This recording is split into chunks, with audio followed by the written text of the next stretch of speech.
Eu sinto muito em dizer, mas o dólar pode estar com os dias contados. Quem está falando isso não sou eu, é o ING Bank, um banco europeu com mais de US$ 1 trilhão em ativos, e que divulgou um estudo agora em setembro sobre o que precisa acontecer para o dólar deixar de ser a moeda mais utilizada no mundo. Os analistas do ING se debruçaram sobre diversos números que vão desde o volume de transações internacionais até reservas em dólar em outros países. Mas foi um número muito específico que chamou a atenção dos analistas e que pode ser o motivo de dar o checkmate no dólar. É sobre isso que eu vou falar nesse vídeo.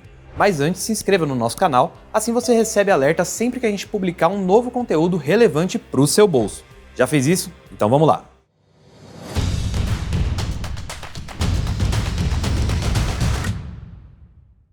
O número que eu estava falando antes é o do mercado da emissão da dívida externa dos países, que chega a quase US$ 30 trilhões por ano. Mais da metade desse tipo de ativo é emitida no próprio dólar. Outra moeda importante para esse tipo de mercado de dívida é o euro, que corresponde a aproximadamente 1/3 dessas emissões. Só que uma parcela muito pequena, mas que começou a crescer e chamar a atenção dos analistas, é a de título da dívida emitidas em renminbi, ou yuan, como é conhecida a moeda chinesa. O mercado de títulos da dívida emitidos em yuan tem o curioso nome de Panda Bonds. Hoje, as emissões de dívida em outras moedas que não sejam o dólar, o euro ou a libra esterlina cresceu para US$ 2 trilhões.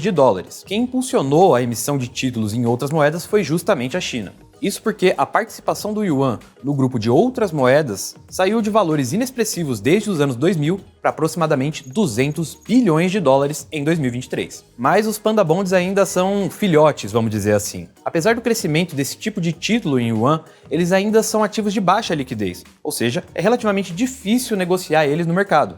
Os investidores também se preocupam com a parte regulatória e o controle de capital desses títulos, muito por causa do governo chinês. Para não precisar entrar aqui no assunto de geopolítica internacional, a verdade é que o mercado de Panda Bonds ainda não conseguiu conquistar os investidores, ou seja, o dólar ainda não tem um competidor à altura para deixar de ser a moeda mais utilizada no mundo. O que você deve estar se perguntando agora é, por que o mercado de dívida é tão importante assim?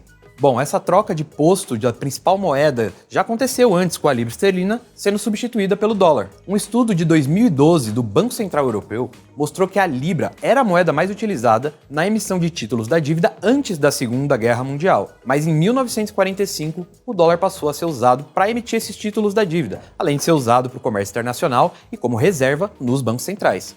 Aí já viu, o dólar virou o que a gente conhece hoje. Por último, pessoal, vale a gente destacar que essa substituição pode não ser uma questão de se isso vai acontecer, mas de quando isso vai acontecer. Se a gente olhar para a China, eles são um país com aliados muito poderosos. Vamos lembrar que ela é a segunda maior economia do mundo, perdendo apenas para os Estados Unidos, e está inserida nos BRICS, o principal bloco de países em desenvolvimento do mundo. Só para lembrar alguns nomes dos BRICS, nós temos Brasil, Rússia, Índia, a própria China e a África do Sul. Recentemente, outros países como Egito, Emirados Árabes e Irã também entraram no grupo, e esses países são grandes exportadores de petróleo. Aí os analistas do ING Bank pensaram o seguinte: se a China continuar crescendo no mercado da dívida e o yuan dominar as negociações de petróleo dentro dos BRICS, com certeza a moeda chinesa vai sim se tornar um incômodo para o dólar. Se a gente pensar no caso da Rússia, por exemplo, esse futuro pode estar não tão distante assim.